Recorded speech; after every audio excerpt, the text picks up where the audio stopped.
Hi guys, welcome to Monstrous Lovers. So this is a new demo that I'll be playing, and in this game we get to pick from these four monstrous lovers, I guess? We see at the bottom of the screens, one of them's really fucking burned up and maimed, and another one of them's like I don't even know, like one of those, one of those mannequins you see in a store? I don't even know. Is this a vampire? I'm not sure. Is this a werewolf? Maybe. Maybe. I'm not entirely sure about this game. I mean, I'm not entirely sure how this game is going to go. I mean, is there no music in this game? There might be no music. You might just have to suffer and hear my voice the entire time. Are you sure you want to do this? Once I sign the notice, there's no going back. And there are just black bars on the side of the screen. I can't do anything about that. The aspect ratio is sort of weird. I don't know what to say. You have a brilliant career ahead of you, Wells. It would be a shame to let it go to waste. I'm going to be honest. St. George is a dead end. There's a good reason no one wants to work there. Yes, I'm sure. I've been thinking about this for a long time. I didn't join the Department of Integration to be stuck with a desk job. And if I stay here, a desk job is all I'm ever going to have. If that's the problem, I could assign you to the field. Sir, please, I've made up my mind. Fine, if you insist, but don't say I didn't warn you. When I request... Oh, there's the music. Maybe I should turn that down a little.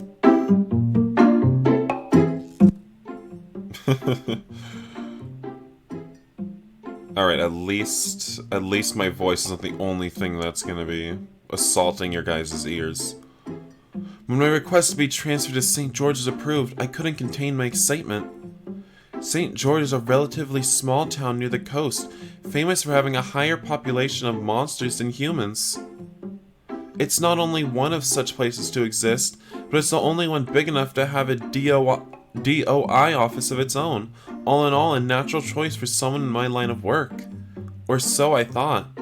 To be frank, I'm beginning to have second thoughts right now. Convincing my boss, as hard as it was, turned out to be the least of my problems. When word about my transferal began to spread, even the people who had supported me from the beginning wouldn't stop urging me to reconsider. No one had thought that I would actually go through with it, but seeing a signed paper made them realize I was being serious. Then, to make things worse, I simply couldn't find a place to stay at all. The few hotels in town fill up months in advance, and even as a government employee, it was impossible to find someone willing to rent to a human on short notice. In the end, I was lucky enough to have someone from St. George office offer to let me stay with them in the meantime, but... what could be taking them so long? I glanced at my phone, they're almost an hour late. Ooh. It's just some random person? Okay. And who's calling us cute. I wouldn't worry too much. Cute guys like you don't get stood up. Startled by the voice, I clutched my phone in my chest, as if my life depended on it. Oh my gosh, this is the vampire pale one. He seems a little creepy, just sort of looming out here. When I turn around, I see what appears to be a vampire leaning against the back of the bench. He's grinning like he hadn't scared the hell out of me, or worse yet, like he found it amusing. After a few seconds pass and he doesn't make any sudden movements, I realize that I'm not about to get mugged, and I allow myself to relax a little. Well, who gets mugged on a regular street, not even a back alley, when it's still bright out? Who? Before I can actually say anything, I kind of like the the character art a little. He just looks so funny right now. I don't know. Before I can actually say anything, he walks around the bench and sits down next to me. Right next to me. In fact, he's so close that our knees touch for a moment before I move my leg away. Okay, let me give him a little bit of a deeper voice. So, love, are you new in town? Did I hear that right? No, it must have been my imagination. Excuse me? I've got a great memory when it comes to pretty faces, And I'm sure I've never seen yours around. Oh god, I did. He's hitting on me. Not sure about what else to do. I look down at my phone and pretend to be busy, hoping that he'll get the hint and leave. Oh, come on, look at that smile. Are you waiting for someone too? Maybe we could wait together. Instead of getting discouraged, he leans forward, obviously trying to catch a glimpse of the screen. Who the fuck? Okay, that's really creepy. Maybe forget him. Now he's invading my personal space even more. I pick up my things and get up. He stands up right after me, practically jumping out of the seat, and takes a step forward to block my way. Oh my god, he's like a stalker. Wait, don't go. I'm sorry, we don't get many humans around here, and I got a little carried away. Oh, look at him blushing. Oh my god, I'm kind of into him. I'm a little bit into him right now. You don't say. Let's start over, alright? I'm Vincent. He offers me his right hand. He's beginning to make me uncomfortable, but now it's become obvious that ignoring him won't make him go away. I shake his hand and introduce myself. Tell him to leave me alone. Oh, but I like Vincent. He's kind of cute, even if he is a bit of a creep that's sort of like in trying to look at our personal information. Christopher. Christopher Wells? He looks very pleased with himself all of a sudden. I try to place his face. I would definitely remember someone with this kind of attitude, especially a monster. Unless he is... No way. Do we know each other? Not really. I work at the Department of Integration. So you are him, right? Oh god, he is. I nod hesitantly. This is great. When I was told that a human would be coming over from the capital, I imagined some stuffy old guy. You're so much better. As he continues speaking, I can almost feel the blood drain from my face. I do my best to smile, but all I manage is a weird combination of the frown I had until now and an expression of embarrassment. Thankfully, Vincent notices. He doesn't mention it. Your things should be getting here tonight. I imagine you'll want to report to the office in the meantime after that. We can go home and you can check the place out. Sounds good? Yeah, sounds good. On hindsight, I should have expected something like this to happen. I was so glad to have a place to stay, I didn't even consider what kind of person would agree to let a stranger live with them so easily. Vincent puts an arm around my shoulders, and before I can react, pulls me closer to him with one swift move. Ah! Well then, let's go. We're not far. We stay in more or less the same position the whole way to the office. At one point I tried to slip away, but the only thing I managed to do was lose my footing and get him to hold me even tighter. Alright, he's already sexually harassing us. I love it. The Department of Integration office here in St. George is very different from what I'm used to. This building is mostly brick and steel, dating back from the times when it was also used as a shelter and community kitchen. Meanwhile, the office of the Capitol was located in a huge modern skyscraper. Ooh, the burn victim. As we approach, a man standing by the door catches my attention. He's covered in bandages from head to toe, and he's wearing very flashy clothing. Against the dull color of the building, he sticks out like a sore thumb. He also seems pretty upset about something. His arms are crossed and he keeps tapping his feet impatiently against the door. Maybe he's waiting for the office to open? When Vincent notices him, he suddenly stops. I swear, that guy doesn't have a life. Who is he? That's Sebastian, the supervisor. He's our boss? And he comes to work dressed like that?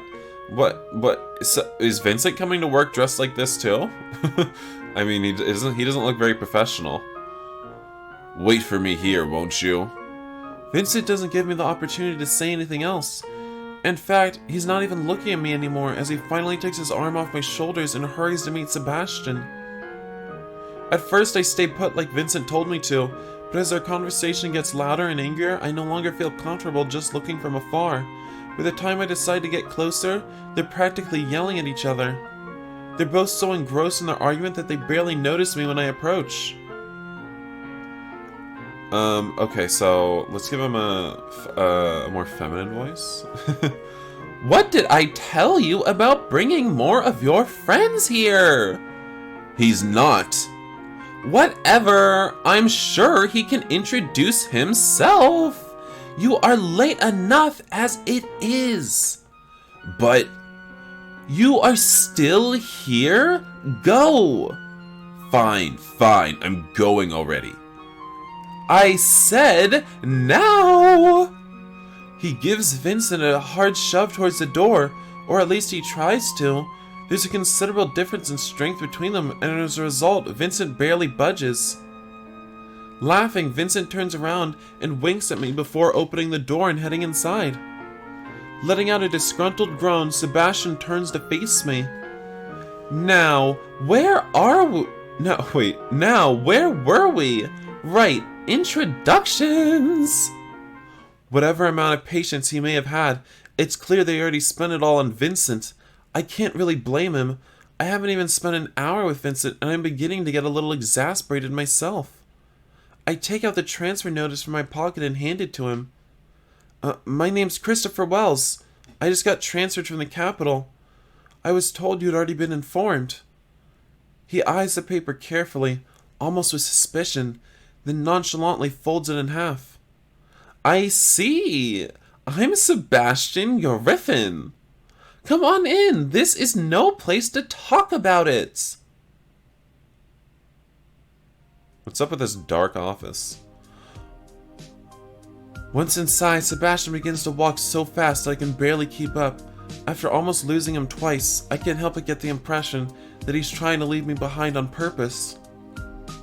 Luckily for me, the interior of the building isn't actually that big, and we arrive in his office in a matter of minutes. Leaving the folded paper on top of the desk, Sebastian takes a seat. I notice that there's only one chair, but since he doesn't mention it, neither do I. Is this his office? Is this the boss's office? It's kind of weird if the boss's desk is facing a corner. Because then, like, how does he talk to you? Does he just swivel around in his chair? That's a little weird. Wells, right? Yes. Human Resources informed me about your request. However, I was very clear when I explained to them that we can't receive anyone at the time. That's not possible. The letter clearly says, our budget is very limited and it's allotted months in advance. Unless you come with a very big check or are willing to work for free, that's just how it is. The earliest we could have you would be next year. I frown. After all the trouble I went through to get transferred, I can't go back just like this. Not now. It's one thing if it turns out that I'm not cut for St. George after all, but if I don't even get to try, I won't ever be able to live it down. I understand, but... Point out that it's not his choice. Insist politely. Okay, we'll be polite to him. We'll be polite to Sebastian.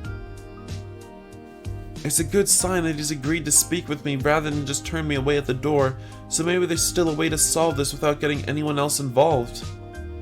It's obvious that there's been some kind of mistake. I'll talk to Human Resources and clear this up myself if it's necessary. I promise, Mr. Griffin, I wouldn't be here if I wasn't committed to making this work. For a moment, Sebastian says nothing. He looks pensive, I guess. The fact that I can't see his expression just makes me more nervous.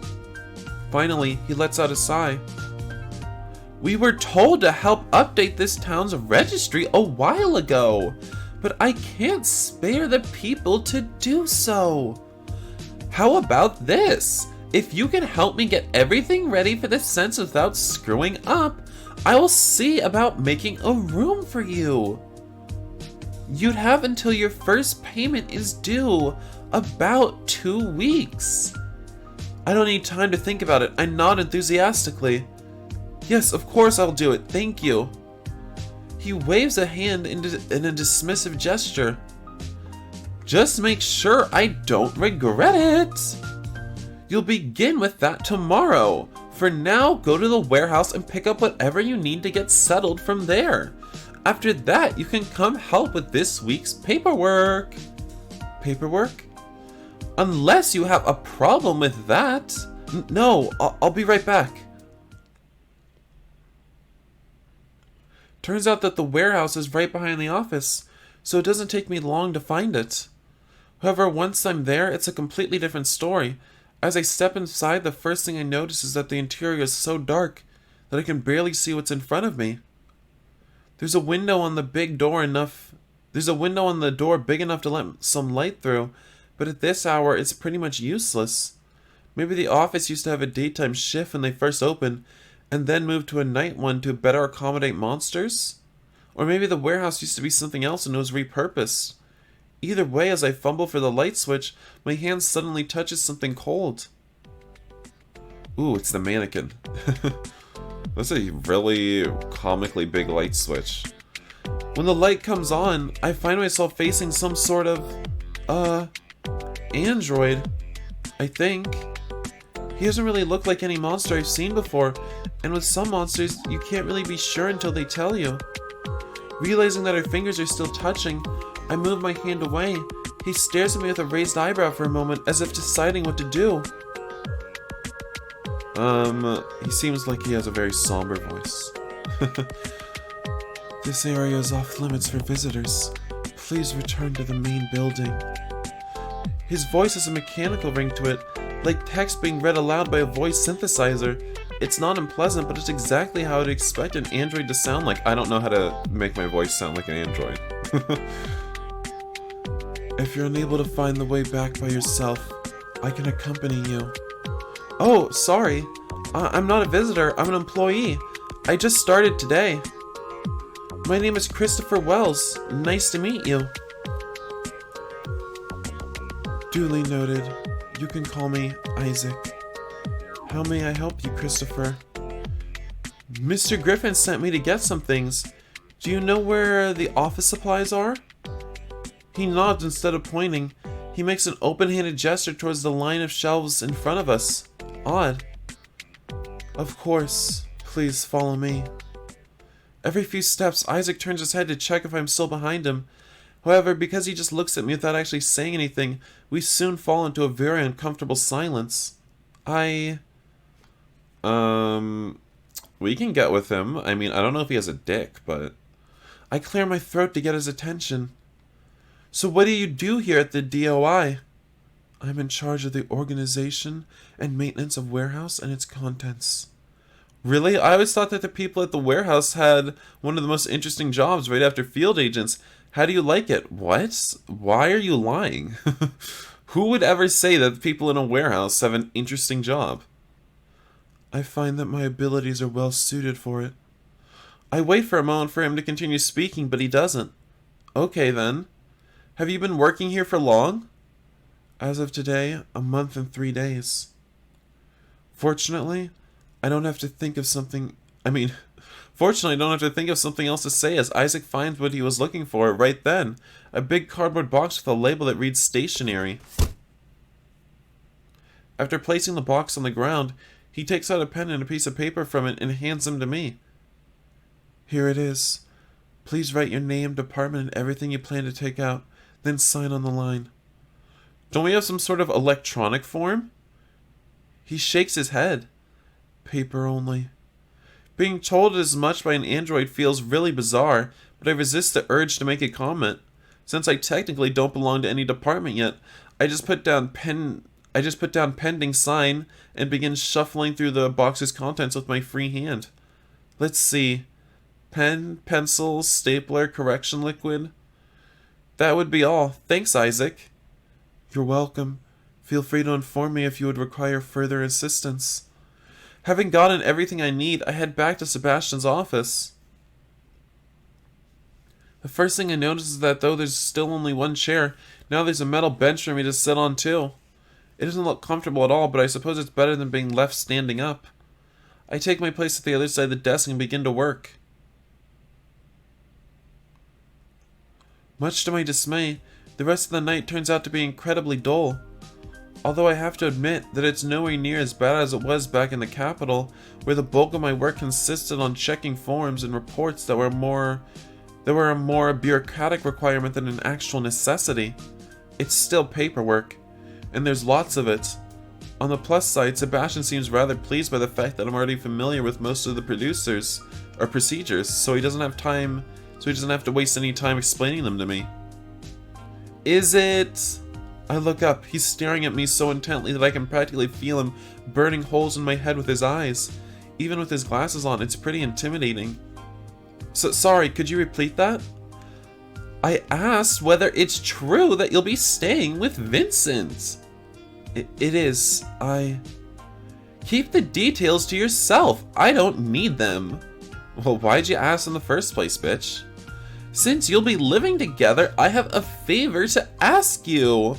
I want you to do everything you can to make sure that Vincent arrives on time from here on. His tone makes it sound more like an order than a request. Either way, it would probably be better for everyone involved if these two had one less reason to argue about. I'll do my best. Good! Sebastian stands up and opens one of the drawers, taking a small key out of it. That would be all for today. You can go home. Be here at 7. The first person to arrive is in charge of opening, so I'm giving you a spare key just in case. He hands it to me as I take a closer look and see the DOI symbol engraved on the side. I realize that this is what I'm supposed to use to open. Between this and the fact that they're still using paper forms to track inventory, I realized he wasn't joking when he said that St. George runs on a very limited budget. In the capital, even the least important rooms have long had their locks exchanged for either card or fingerprint readers. Putting away the key in my pocket, I excuse myself and go looking for Vincent. After a couple of minutes, I end up in the break room. Since Vincent wasn't with Sebastian and me, he wasn't in the warehouse with Isaac, and I didn't see him at the front desk. That just leaves the break room. And field work, I suppose, but it's not like I can go look for him out there. Ah, there he is, good. Vincent is sitting at one of the tables speaking with someone on the phone. Whatever they're talking about must be serious. He looks pretty focused on it, and he's even frowning a little. No, they like to talk big. Why do I keep skipping? They like to talk big, but they won't bother. Your papers are in order. I checked. Look, if you really are that worried, just slip them a 20 and they'll leave. Well, that definitely sounds like something I shouldn't be listening to. Right as I'm about to leave, Vincent notices me and gestures me to take a seat. I try to indicate that I can wait until he's done, but he pretty much ignores me and just repeats the same gesture, this time more insistently. Stop by wherever you have time and we'll talk about this in person, alright? I gotta go. Chris, how did it go? Come on, sit down. I pull back a chair and sit down next to him. It went fine. I feel a little bad for leaving out the details, but I don't want to discuss it right now. I quickly change the subject. Are you done yet? I'm exhausted. Sorry, love, not even close. I have a lot of work to catch up with, and since Sebastian leaves at 9, I have to stay until then at the very least. I see. Do you need help? What? No, you go ahead and leave. He stands up and walks towards one of the shelves, taking out a small card and scribbling down something on the back. Can you believe that Sebastian makes us keep these around with our cell phone numbers and everything? I'd like to see him pick up a call sometime. He'd probably end up yelling at the poor soul on the other end. He sneers, shaking his head as he continues to write. Anyway, this is my address. It's a first job on the 13th. No way you can miss it. You'll be staying in the guest room, but make yourself at home. Your things should be there by now. Also, be sure to grab something to eat on the way. It's been a while since I had someone over who actually... it's been a while since I've had someone who actually eats stay over. I've got some things in the fridge, but nothing you'd want to try. Trust me on that. I take a look at the card, just like he said.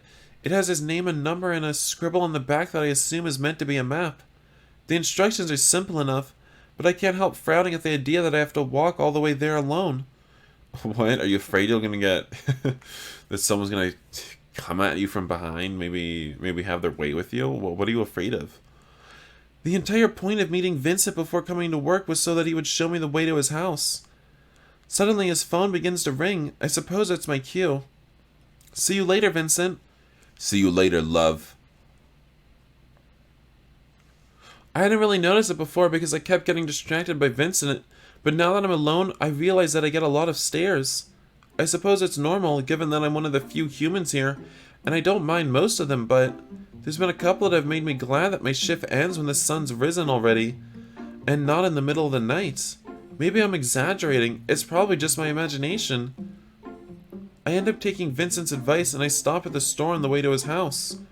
I'm not surprised to find that most of the things there are meant for monsters, going from the relatively mundane like claw clippers to the more uncommon like favored blood substitutes. In the end, I settle for some raw beef, figuring that it should be safe enough to eat once it's cooked. Just as I step outside, now carrying a plastic bag with my groceries, I hear someone yell in my direction. Oh, another character. Watch out! A huge wolf, almost the size of a bear, appears from the corner. Before I have a chance to react, it knocks me and all my things down as it runs past. The fall leaves me feeling dizzy, and it's enough to tear an opening into the plastic bag. Soon enough, its contents end up scattered all over the floor, now ruined. I'm too tired to even get angry. When I look up, I see another figure approaching. It's moving at a considerable speed, but not nearly as fast as the wolf. It's more like a person running. Oh god, is this our hairy wolf boyfriend? Soon to be boyfriend.